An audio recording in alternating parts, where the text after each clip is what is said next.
So we all know about Russell Westbrook getting into it with a heckler who told him to get on his knees like he's used to. That comment was filled with racial undertone.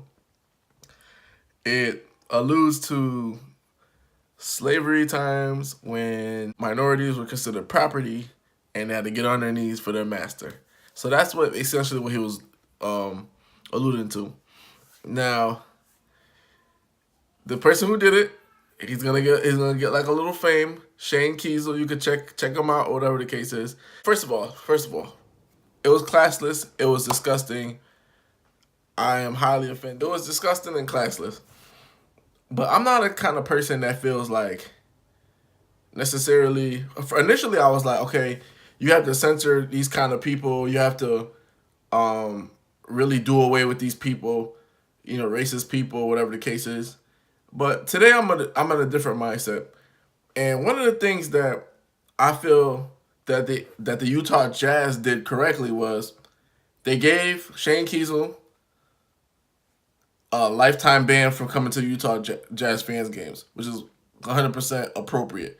The NBA got it wrong though because they fined Russell Westbrook $25K without doing their due diligence and seeing what was going on, interviewing the party, both parties that are involved really, and getting the lowdown or whatever the case is. You can't.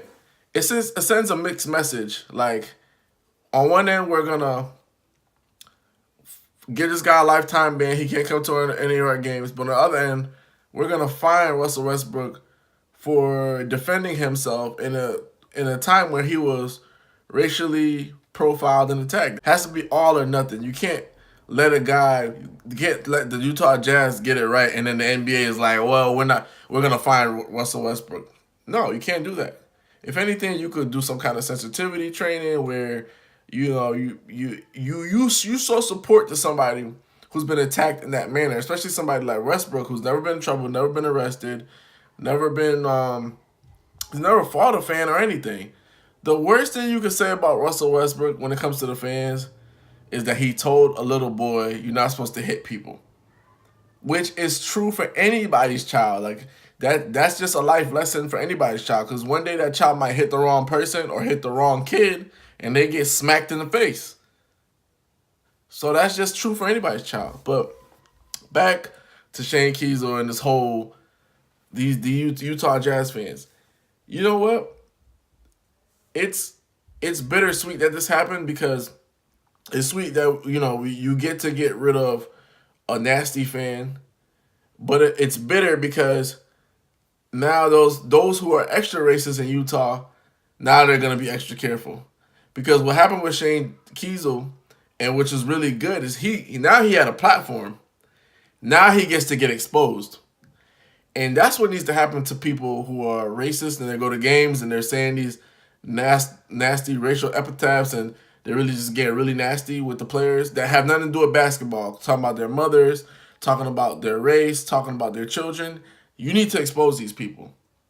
So the same way that the fans are going and they're recording the game and they're like, yo, this guy was doing this guy got to a fight here, this is what Russell Westbrook said here.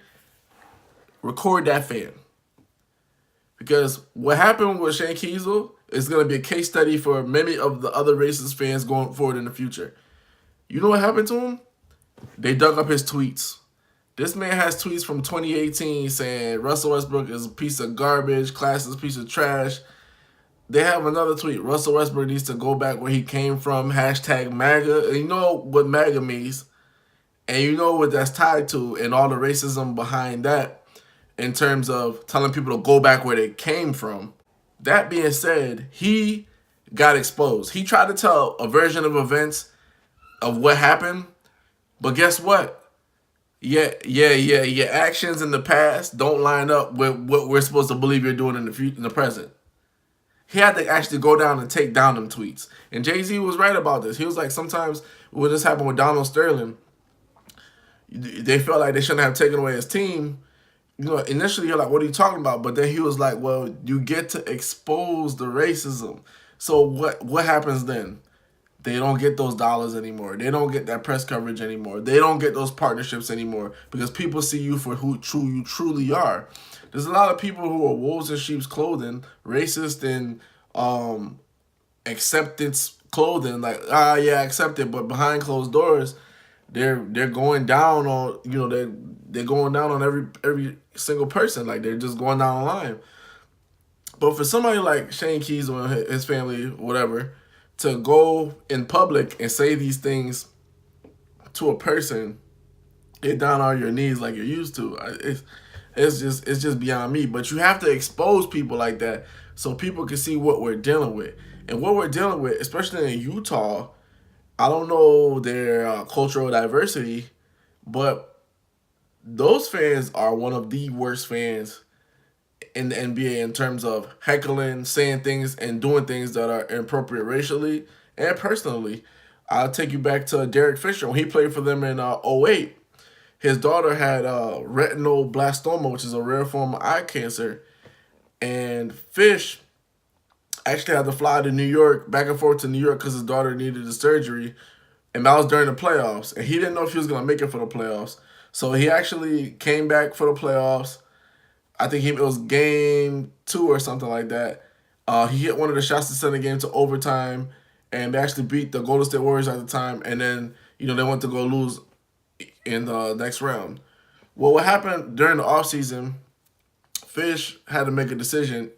Either keep flying from Utah to LA and Utah to New York for his daughter's surgeries and the experts for the retinoblastoma treatment, or, basically get out of his contract so he can go live in LA or go live in New York. He could possibly play in LA, possibly play in New York.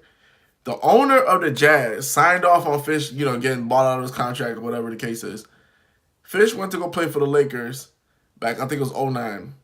Lakers had to play the Utah Jazz the next year in the '09 playoffs.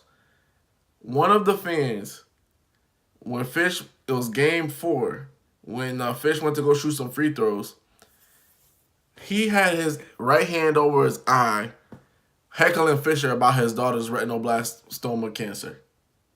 That's how bad fans are in Utah. There are other people that were there that game, and said there were some people chanting cancer, cancer, cancer. Like that's how bad those fans are in terms of heckling, in terms of saying inappropriate things.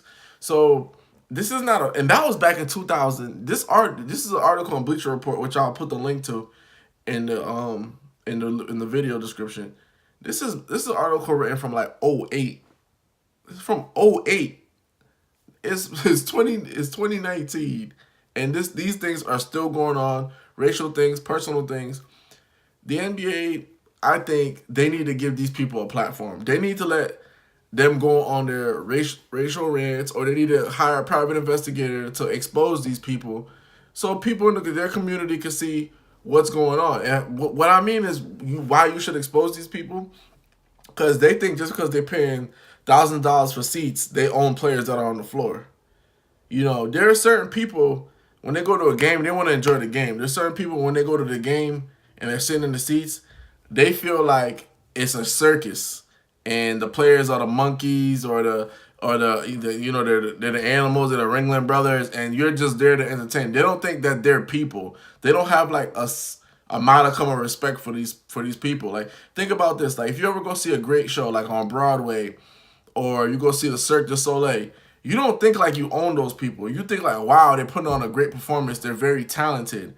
Some of those fans, especially like the ones like Shane Kiesel in Utah, they feel like it's like a slavery kind of thing. Like, I'm coming to watch my property that I paid. I'm paying for this. I got skybox seats. I got courtside seats. You dance. Do what I tell you to do. Dance how I want you to dance. And that's not right. So that's why you got to expose these kind of people. He got exposed. All his tweets are coming. All his racist tweets. He's trying to backpedal now. He got exposed. He got the ban. I'm just not a fan of the NBA really finding Westbrook and then not protecting him at the same time. A man just got, think about it. Like, think about it. You don't know these people. You're always on the road. You don't know what's safe, what's not safe. Even though you think you got security, you would think somebody would remove the guy right away You know what I'm saying? Like it's just not a great feeling. As opposed to the fans, when they go to a game, there's like there's security walking around everywhere. There's that person that's seating you and watching everything that's going on and stuff like that. So I mean, a player is really a sitting duck. And what's scary for something like this is this can possibly lead to one of these days a player getting injured by a fan, getting attacked by a fan. Like people think Malice in the Palace was bad with the Pacers and everything, those fans fighting. What if a fan gets in there with a shank, or a fan gets in there with a gun, or grabs a cop's gun and rushes for a player? You know, what if you have like a stand situation where, you know, because these fans have so much access to the floor, they could just run up on the floor.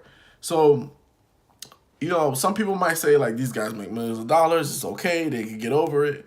But it's really, if you look at it from a safety issue, just think about yourself when you go to work.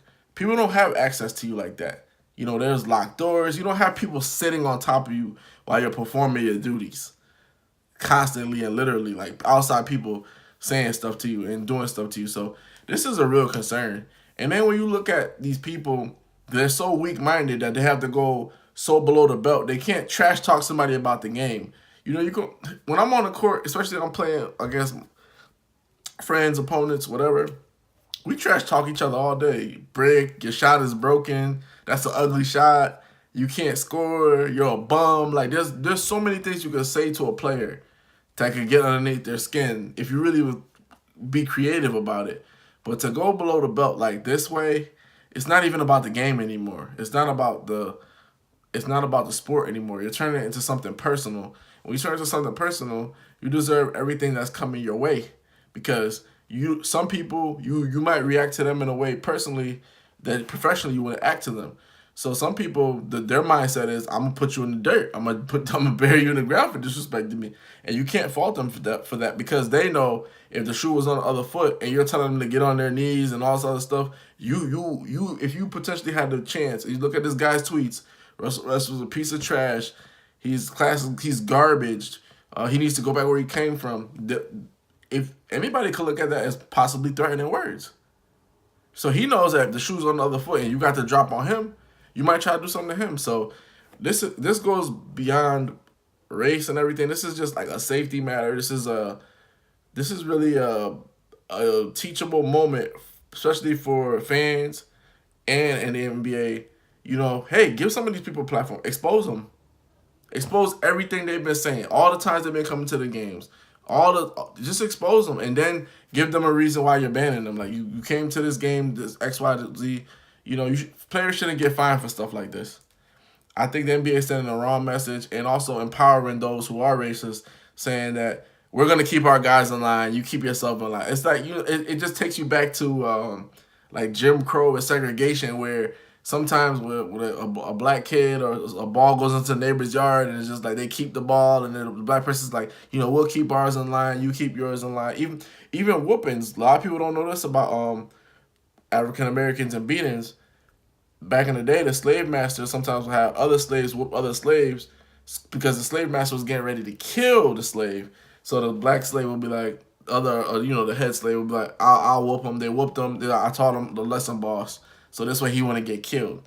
So these are a lot of things that when this guy says, get on your knees like you're used to, that he just doesn't understand the gravity of saying those statements and those words. It's highly offensive, and he deserves everything that he's getting to him. And I think the NBA needs to come to these players' defense more. They need to really have a no tolerance on racial, personal heckling. Period.